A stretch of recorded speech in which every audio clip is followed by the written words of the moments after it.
can't believe I gotta have this If conversation. he don't win this year, he's a bum. What? Yo, that's a Hall of Fame terrible take right there. No, it's not. It's Hall true. of Fame It's so terrible. true.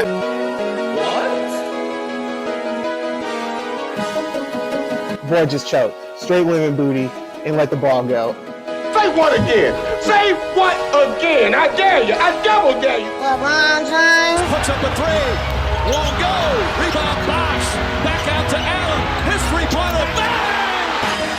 Irving and Curry. One-on-one. Irving puts it up. It's good. Kyrie Irving from downtown. Oh yeah, but we'll get to explaining and debating in a second.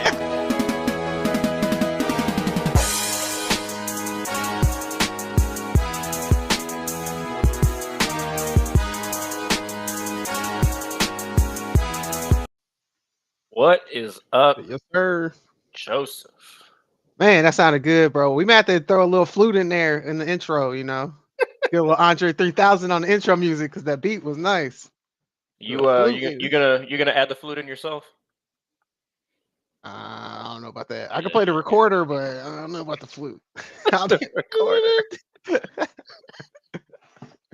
The Saints go marching in. I think I remember how to play that. You still got that one? Remember? You still got that one I think memorized? so. Oh man! All right, so we are 3 to pass, but we are missing our third for now.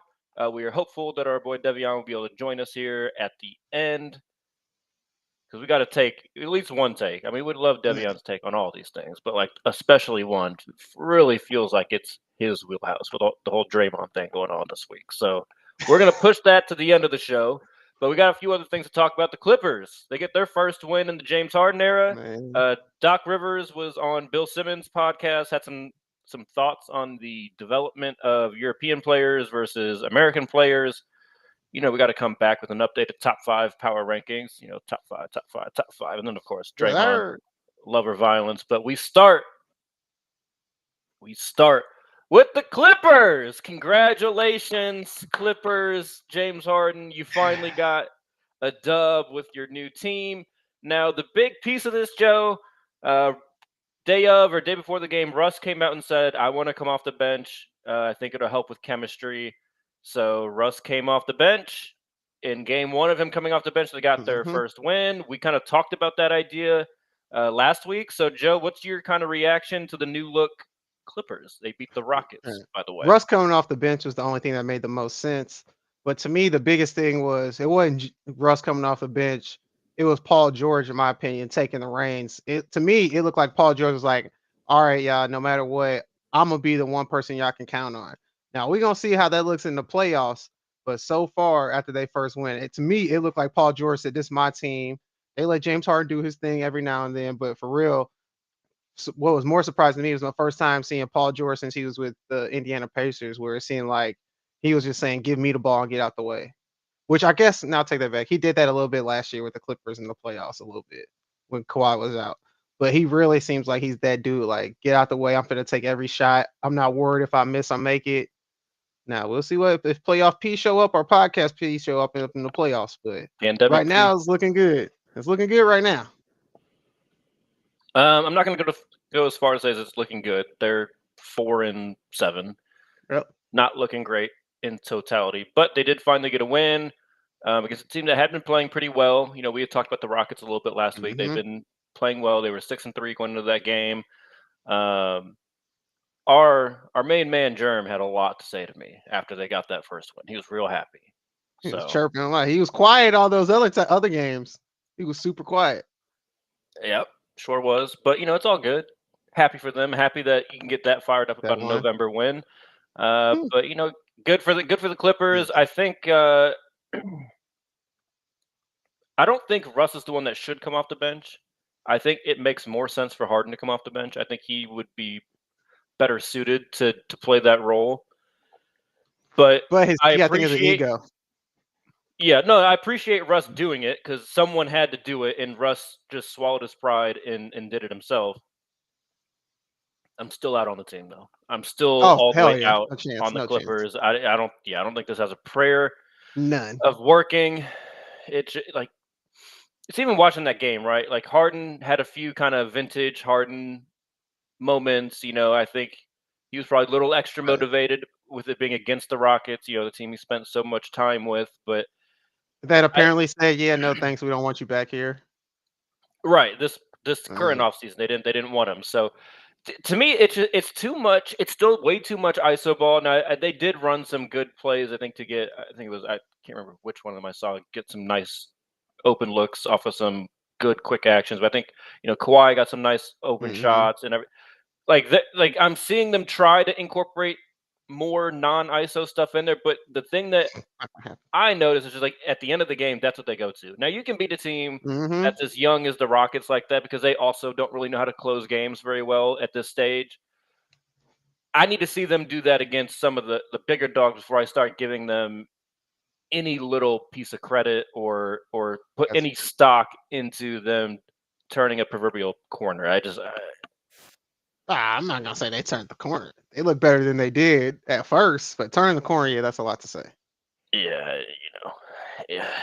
Still, man, like after Terrence Mann, who else can you name? You can name 6 people on that team. Like it's hard. Yeah, I mean, I like Mason Plumlee once he gets healthy again. I think he's a really Yeah, good backup big, good playmaker, good passer. Good enough that's defensively. fair. That's fair. But I mean, you're right. Like, there's not a ton there, and like And we've they're not said gonna be healthy all season. exactly. So like it's going to Not get happening. exacerbated once Paul George or Kawhi Mm-hmm. or Harden or Russ, if any of them get any type of injury, we're gonna see that depth or lack of depth really come through. I mean, I think Bones Highland is over there too, but Oh yeah, I forgot about that. he's Yeah. a very hit or miss player, and I don't know with a more diminished role if he's going to be super bought Mm-hmm. in. So we'll see. Um, It is LA. it is LA. Other things to keep your mind occupied out there, Joe. Yeah, I think that's what's Anthony Davis's problem, but we ain't gotta talk about that. Oh, No, I think he I has a mean, bigger problem than that. He got a bigger I problem. mean, we can talk. I wasn't going to bring up the Lakers today, but we can bring No, them up. please Really want don't. to talk about them, Joe. We really don't need to. We really don't. We All don't. right, I all don't right, need to see all right. LeBron ball out and Anthony Davis only get 16 points. I don't need to hear that again. I'm tired of hearing that all damn season. All right. So we're going to transition. We're going to go to the Doc Rivers thing here. Now, this is a former Clippers coach, unemployed this year, doing some stuff with ESPN. But this was him on Bill Simmons. I've got the video here for us. Young American players better watch out because the European players are better players coming into the league. They're better prepared coming into the league, and they're competitors. The American players in the summer, high school kids, play 6 games a week, and they have 1 practice. The European players have 1 game a week, and they have 6 practices. And then the second part is because you have all these games, you stop being competitive. I watched Austin play, growing up, and it hurt him.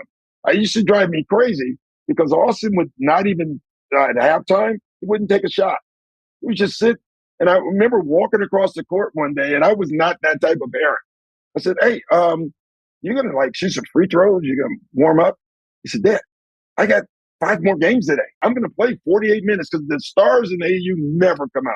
They could be a 40, they're not coming out." So it drove me nuts watching this. It's even worse now, and so it has to be fixed because we have the talent, but they don't know how to play. They don't know how to play team basketball. Everyone has these individual coaches, and in Europe they have team coaches. They do 3-on-3 stuff, and we got to get back to that. Or I'm telling you, American players, you're going to lose jobs.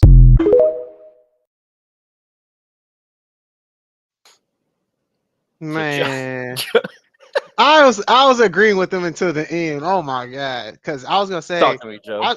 I agree with what he said about AAU ball because I seen Austin Rivers play in person because I was always shocked when we were growing up when there was a recruiting competition between who's the better guard, Bradley Beal or Austin Rivers.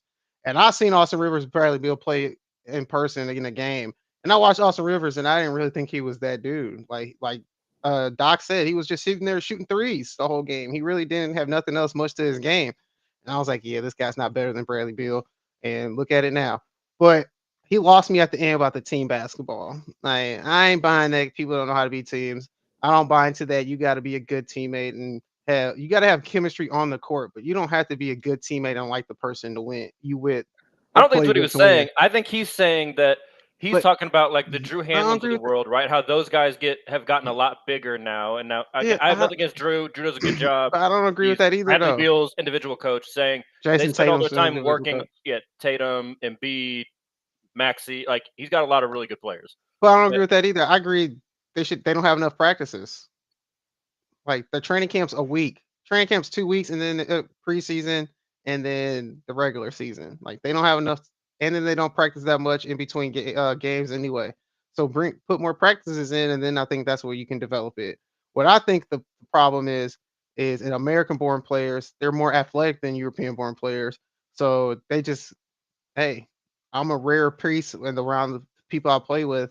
I'm just gonna use my athleticism to dominate. So they don't have to learn how to play because they just dominate. They just got the ball in their hands and they use their natural skills to dominate. And in Europe, I agree with what he says. They have to sit there. They practice a lot. They only have one game a week, so they got a lot of practices. But in America and AAU ball, if you're a star, they're just gonna give you the ball and say go do what you know how to do. And I think when you get But to see, the I think that NBA, to me is like what he's talking about there at the end. Like everyone's got all their coaches that want to give them the 7-piece, counters yeah, to everything to shake somebody and get a bucket.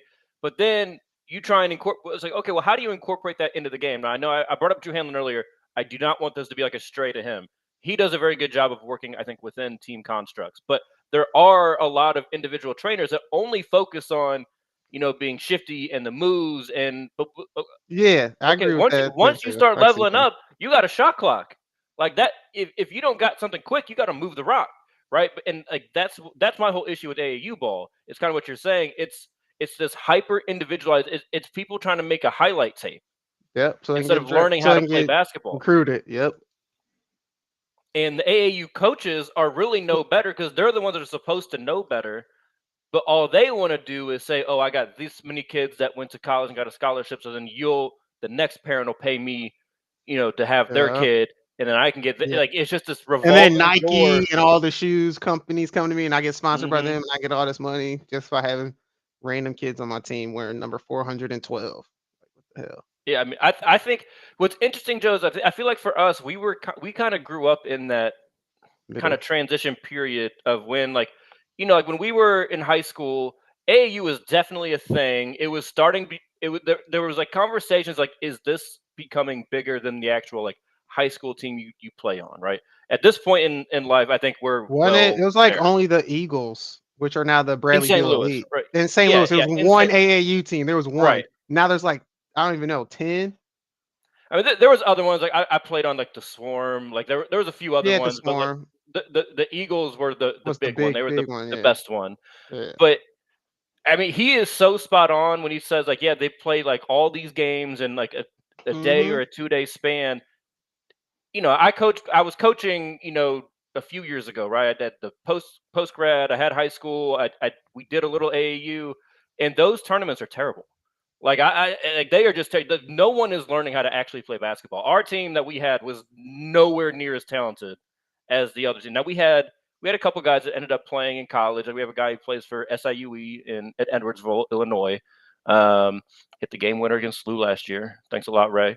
But those kids on the other teams were way more talented, but we could keep beating them because we actually taught them how to play basketball, and it wasn't just this big one-on-one, Mm-hmm. 1-on-5 thing. And I think that's why, in part, like the world has, at least on the top end, the The Lukas, the top end. Jokic's, the Exactly. Embiids. I think that's why they're coming over and having so much success in the NBA that we're not necessarily used to, because they're learning how to play it correctly, but then they're also getting that mix of like that super individual skill set that getting built up, like Embiid, Jokic, like they are obviously very individually skilled, Mm-hmm. but they see the game a lot differently. So you're I think saying that's is the big difference. that's what the Olympic team was trying to do when they had Steve Kirby the head coach, but then they Look, realized he I'm not couldn't I'm coach. not trying I'm not trying to co-sign anything that they tried to do with Steve Kerr as the head That's what coach. they was like. Oh, he knows how to do team basketball. Then they was like, oh wait, he doesn't know how to actually coach. Yeah, he knows how to play team basketball when Steph Curry's out there running it for him. Exactly. That's it's a little different. But I mean, if you really think about it, like, you think about like a lot of the top high school athletes. You made up another good point, Joe, or brought up another good point. the difference in athleticism, like our American players are usually more athletic than the Euro players, right? That can be a good and a bad thing. If you harness it, it's obviously a fantastic thing. But that also is another way that you can kind of get around having to learn how to really play basketball when, throughout your entire life, you're the most athletic person on the court. Basketball is a lot easier when your athleticism here and then everyone else is down here. So I think of like a Michael Kidd-Gilchrist, right? Like went second overall, no business being second overall, but he was a freak athlete his whole life. It even was so much more athletic people in the NCAA that it tricked people into thinking he could be like a superstar in the NBA. But he had no skills, no real concept of being like a team player playing for Kentucky and Calipari, which especially at that time Luckily, has was jump like shot. Calipari was basically like the AAU of college basketball in that era. Yeah, he's not teaching you basketball. He don't know how to coach either. Low key, he's just gonna get you to the Yeah. league. That's a fact. That's a fact. So I'm Team Doc on this one. Feels weird to say. He's been on this good. show. He's been really good. He's a better Better commentator broadcaster than he coach. is coach. He's a better broadcaster, that's for sure. Oh shit! All right, Joe. Let's go to the top five. Top five. Top five, yes, sir. Man, Tough out here. Not a ton of movement to me from last week, but there's a couple of significant ups and downs. So I'll let you start. You can start at 5, start at 1, whatever you want to do, Joe. But kick us off. Top 5. I'll start at 5, and I'm gonna put the Bucks at 5.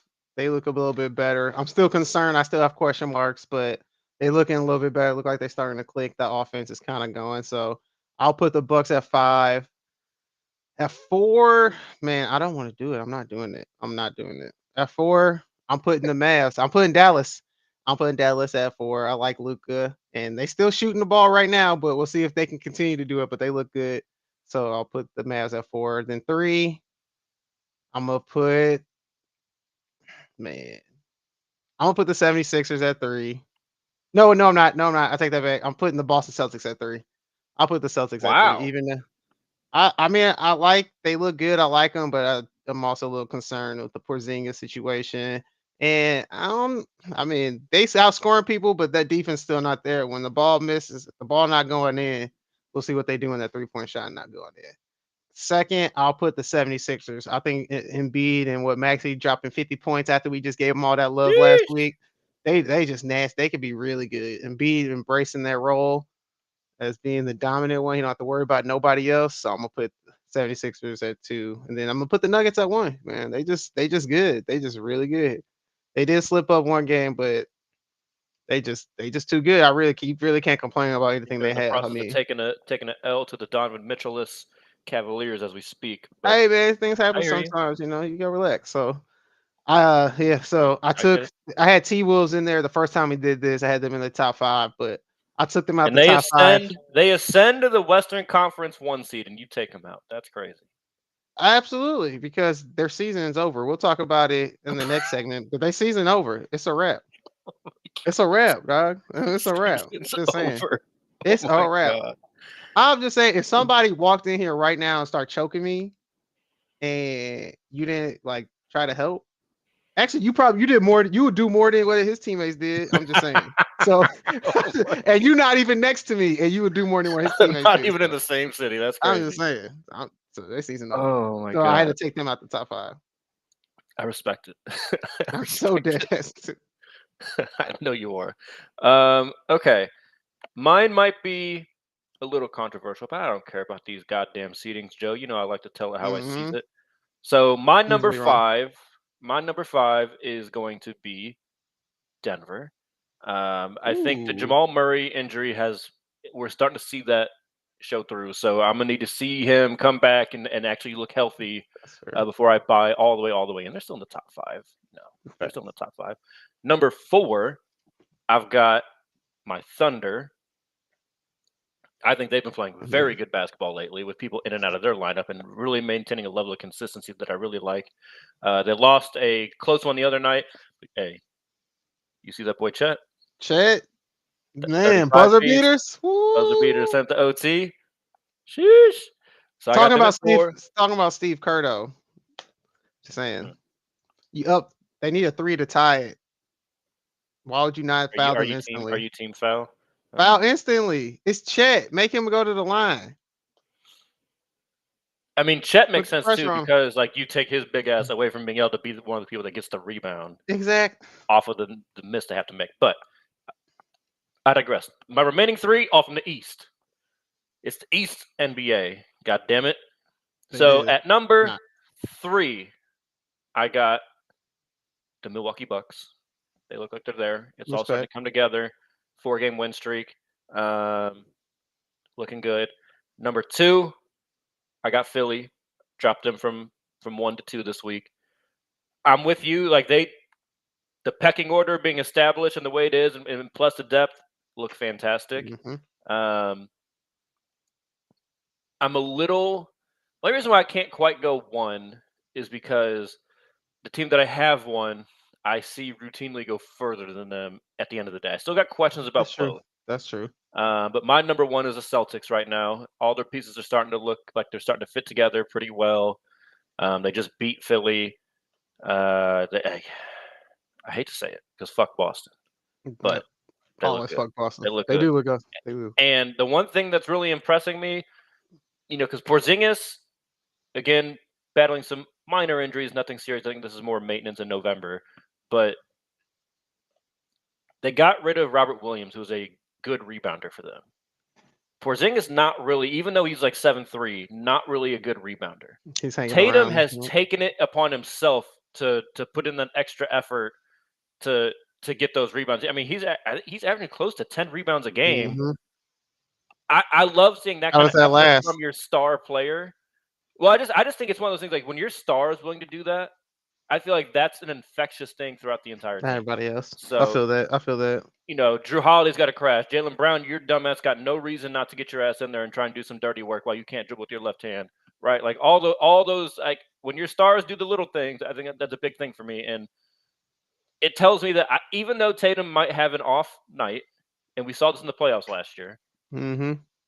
I have more faith in him to at least try and mentally gut through it than Joel Embiid. And that's Joel Embiid will check out. That's the splitting hair difference between me with them being 1 and the other being 2. Both off to a great start. Again, by the time we get to the end of the year, I don't think it's gonna look exactly like this, but we'll see. Got to play the games. But we've tried to buy Devion a lot of time here. We're just gonna have to get his take on his own. We're gonna have to make him do a little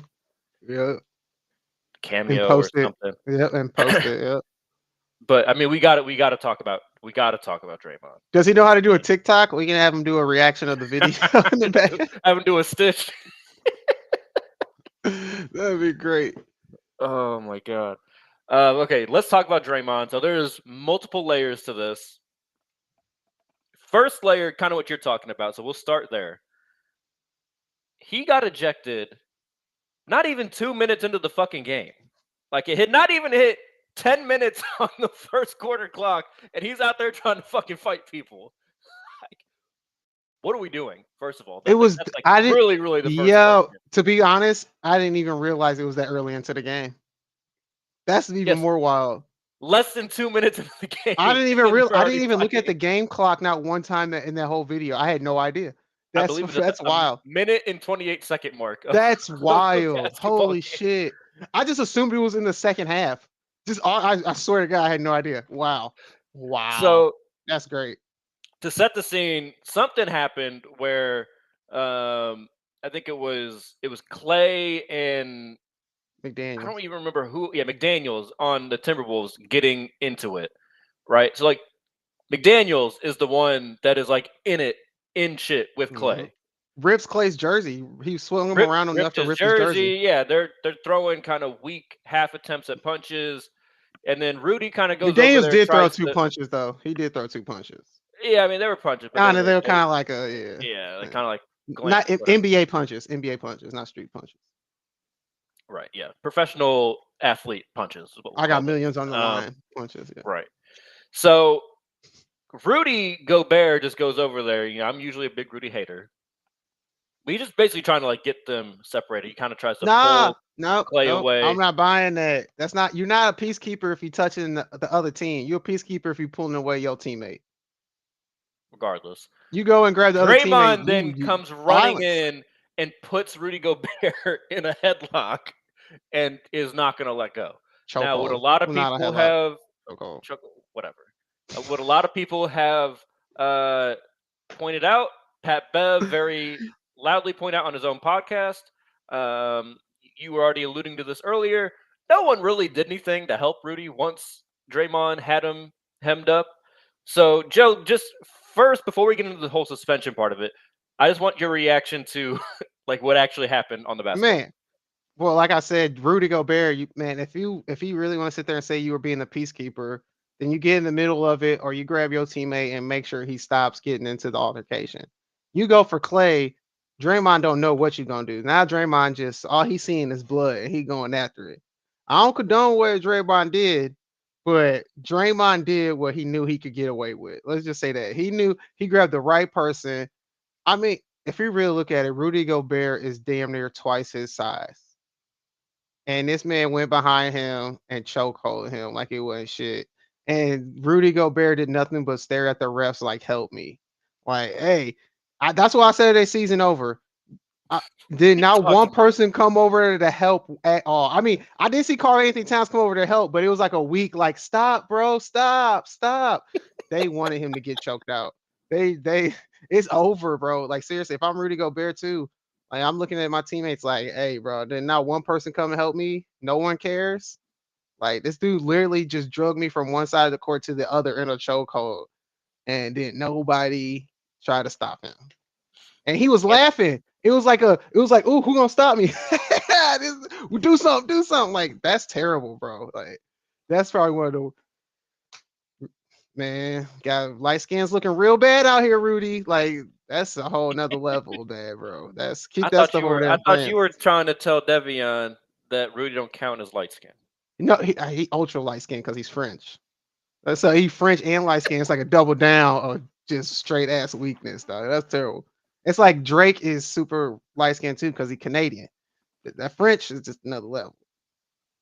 Another level, huh? It was all bad, bro. Shit. All bad. Shit was funny though. It was great. It was great television. I can tell you that. I mean, the thing is, like, so they had just played a game, like, not like just a couple days earlier, and Draymond was kind of getting into it with Ant in that game, talking about, you're not about to do shit, you're not really about that, or blah blah blah blah blah. Some bullshit that Draymond's trying to sell. Like, so, because like when I first saw it, because like I went to sleep by the time that game even popped off, so I didn't even really know it had happened until like the next morning. I was like catching up on tweets, and Twitter was fantastic after that. But like the first thing that came to my mind was like, how are you that angry? Not even 2 minutes into the game. Like, usually when shit like this happens, it's because like there's been some shit going on, like back and forth in the game. Like some people getting chippy, it's getting physical. Elbows. Ain't none of that happened in the first 3 or 4 possessions of the game. Come on now. So that was the first. I was like, all right, that's weird that they're like this heated already. But then I'm like looking at it, I'm like, what is Draymond doing? Like, why is he like? I get it. Like, if you want to get Rudy off of him, I got no problem with that. But then, like, why are you still holding him? Like, yeah, like what are you doing? Like, you're at a basketball game, and then the real cherry on top is when Draymond gets on IG and makes this big post to his story talking about, oh man, all you critics and blah blah blah. Like, if you were in your day job, if you tried as hard as I do, or like some bunch of bullshit, like the bullshit cop out that athletes do when they try and talk about like us regular people like in our day jobs that we were getting critiqued every move we made. It's like, I don't know what world they live in where they think that I can just do my job and do some bullshit and like I won't get critiqued for it. Thank you. I don't know what they think happens in the real world, but it just kind of always shows their disillusion with what actually happens. Like, we get critiqued every day too, bro. Like, depending on the place, like, oh, I don't like the way you dress. That's unprofessional. Blah, blah, blah. Like, let alone if I try to choke out somebody that I fucking work with. Like, that's not going to go over very well. Like, there's really no two ways around it. But that was like my first reaction. But then, like, I kind of got on what you were talking about. I was like, that's a tough look when no one comes to Rudy's defense.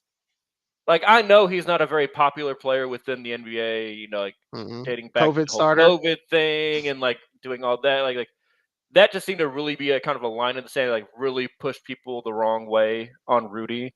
Mm-hmm. But man, like, I just have a hard time, like, because there's always gonna be like some internal beefs on teams, especially if you've been together for a couple years or whatever. Like, not everyone's gonna, like you were saying earlier, you don't have to be friends. You don't have to be like best buds off the court. But like between the lines, like, y'all, you gotta have each other's back. Yeah, and they don't trust him. Nobody's got his back. That's crazy to me. That is crazy to me. And like, I mean, we'll see how that all plays out. But Over. I mean, Pat Bev was like, "Ant, I taught you better than that." And the way I saw it was like, they don't fuck with Rudy. They don't care. Yeah, they was probably laughing afterwards. After the game, they was probably laughing. Right? They're probably like, "Rudy, look at your dumbass right here," like on their phones. Like, look at you. How can you not handle? He's 50 pounds lighter than you. How can you not handle yourself? Right? Yeah, seriously. Crazy. But let's talk about the suspension, because this also has gotten a decent amount of conversation. Some people didn't think Draymond should be suspended at all. Some people thought it should be a lot more. He ends up getting 5 games. Is 5 games right, wrong, too much, 5 games too is a little? lot. What you think? 5 games is a lot. My first reaction was 3. I thought he was gonna get 3 games, and that was just because of his past actions. To be honest, I don't think he should have got suspended either. Maybe 1 game if it wasn't all the past stuff that just happened. And I mean, it's not like he rehabilitated and hadn't done it in a couple years. It's something he routinely does. I mean, if it was Meta World Peace, we would be saying the same thing. So, like when he threw that punch, he was clean for a minute, but then he threw that elbow in the playoffs, and everybody was like, "Oh my god, he just cold cocked this dude with an elbow." You gotta go. You gotta go just because of your track record. So, but 5 games is strong. 5 games is the most anybody's ever been suspended for an on the court action. So I thought that was excessive. Well, so I think I mean, I guess if we consider the Malice at the Palace, now in the Palace, they're not. It's not on the court exactly. But so I thought for a tech to get an ejected, 5 games is a lot for one action. It's definitely like he didn't throw a punch. I mean, was it really a chokehold where he was taking air out of the man's throat? It kind of looked like a I'm just saying it's not like he was trying to kill the man or hurt him. You think he was trying to hurt Rudy? I don't think he cared if he did hurt him. I don't think he cared either if you hurt. I agree. I agree. So I agree. I think 5 was light to me. Damn! Wow. And he's saying if Ja getting 25 for flashing a gun. That is exactly where I was going with this, Joe. Because like, here's my thing. I'll give you that. I'm talking about precedent right now. If you just asked me if I got to be the one that handed out punishment to all these things, Ja obviously is not getting no 25 games from me. I'm kind of with you, like a game, 3 games max probably for Draymond for this type of thing. Because in my head, the game he got ejected from since this happened, fucking 2 minutes into the game, that's basically a game right there. But my whole thing is, if you're gonna suspend Ja for not breaking any laws, for just the image because he's got the guns in his pictures and everything, like, not at work either. Not at work. You're right. Hey, damn. Which is a worse look for the league? I mean, I think your players choking somebody out on the court. Like, one is the potential to be violent. The one is literally violent right there on TV in front of 25,000 fans. Like, damn, that's a good point. That's a good point. I'm just saying, if we're gonna be this like hard-nosed league all of a sudden, like we're gonna really care about the image of the NBA, Draymond, then like you said, he's got a long history of this bullshit, kicking people in the nuts, cheap elbows, stepping on. He just stomped on Sabonis' chest in the playoffs. Just a few months ago, right? He got into it with Ant. Nothing actually happened a couple days ago, but like building up, like he did. That's a good point. Draymond's got a reputation for a reason. I personally enjoy it. I think it makes the games a lot more fun to watch. But I'm just trying to say fair is fair. Because Memphis is having a real rough start to their season because of that suspension. Hmm. You know what? If the NBA was smart, they could have spun this and like, okay, I wouldn't have suspended them. Maybe one game because it was an in-season tournament thing. They should have spun it and saying, "See, look, the players are caring. They care about this $500,000." They should have spun the shit. See, players are caring and trying hard. Look, they Was that on fighting in the. Tuesday? Yeah, It you was might an be right. in-season tournament game. That's why it was such a big deal. It's an in-season tournament game. 2 minutes into it, you get kicked out. That's crazy. That's wild. Oh, God, Draymond. Only Fucking Draymond. Draymond. All right. We Well, tried to buy in-season W tournament on games are the time. only games the Lakers win anyway. By the way, Because they really care. You know what's funny? Just a sidebar before we go to love and violence. So I'm in this chat, sports betting legal here in Kentucky. So we post each other's bets and like see if anyone wants to trail on whatever. So whenever they heat up a game, people ask me like, "Oh, what do you think if if they're gonna put like Bam or Jimmy or whoever?" They ask me like, "Oh, what do you think?" And so someone put one in there with Jimmy. It was on Tuesday, our in-season tournament game, whatever we were playing. Play Charlotte.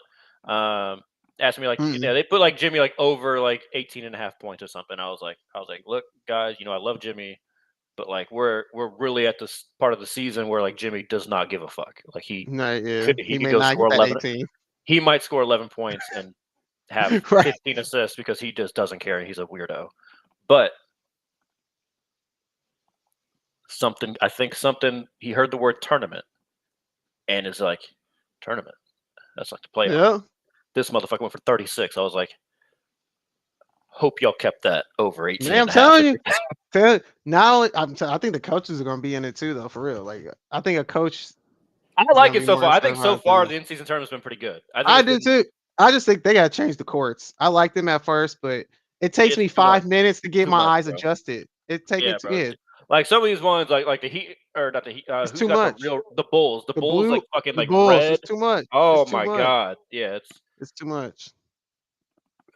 I tried to watch the Lakers against the Rockets, and it was hard as shit to watch.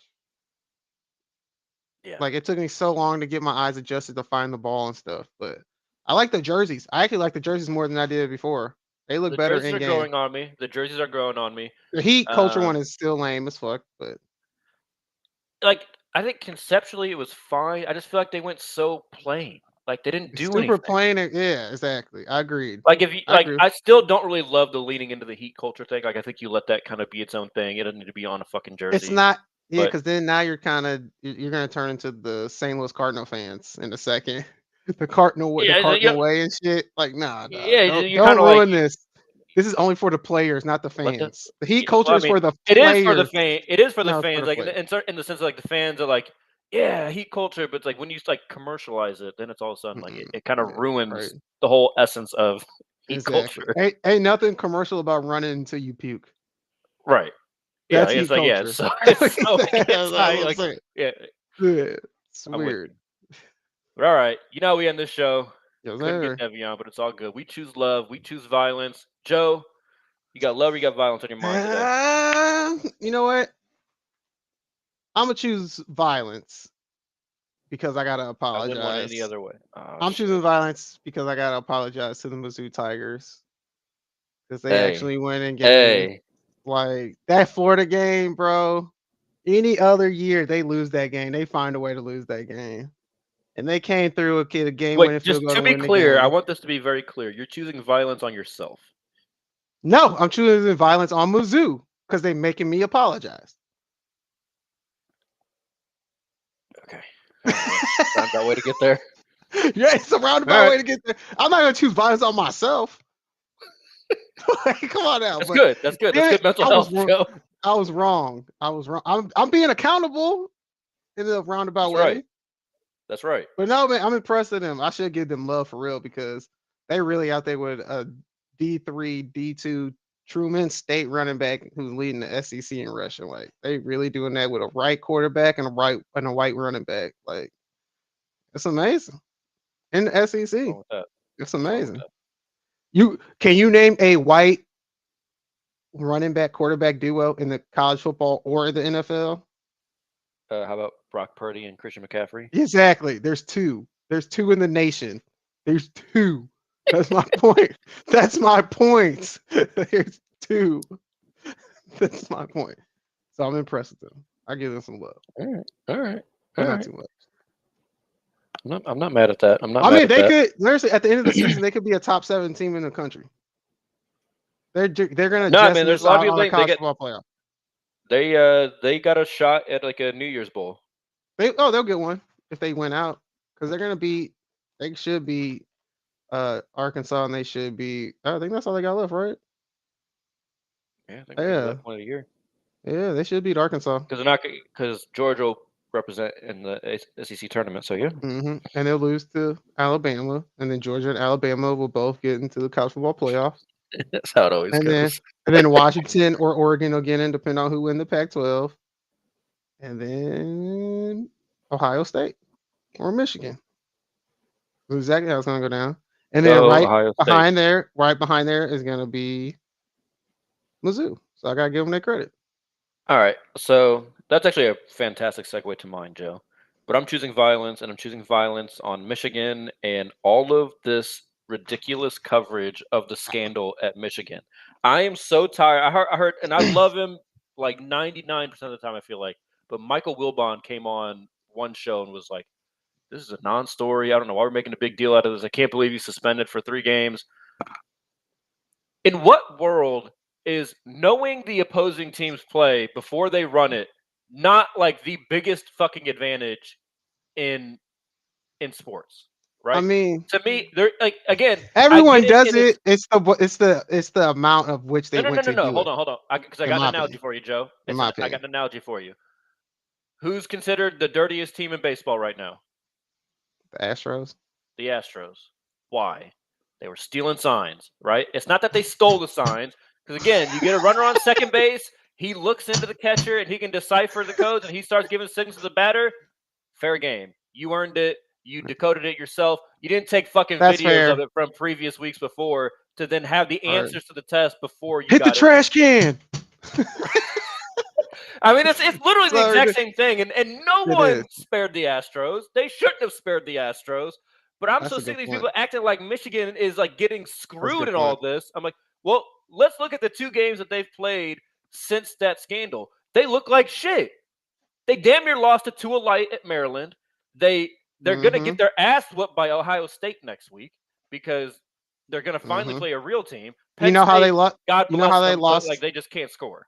You know how they lost in the last year to TCU? TCU knew that they were stealing signs, so they put fake signs out there, and they ended up winning the game. Yeah, so everybody knew Michigan was doing this. I got no sympathy for them. None.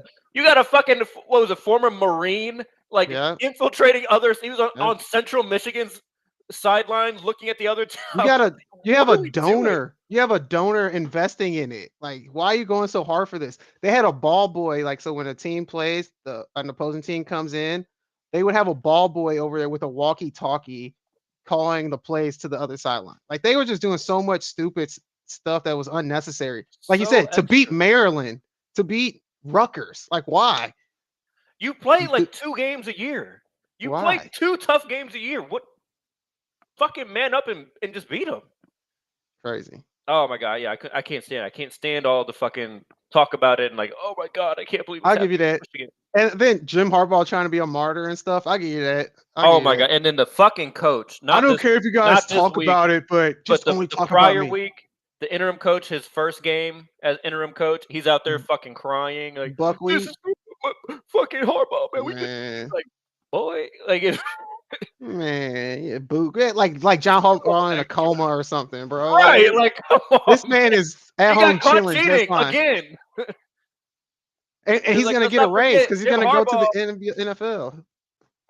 Zero repercussions. Las Vegas Raiders, Jim Harbaugh. Like, yeah. Michigan's gonna get caught holding the bag, and yeah, it's fucking stupid. I hate all of it.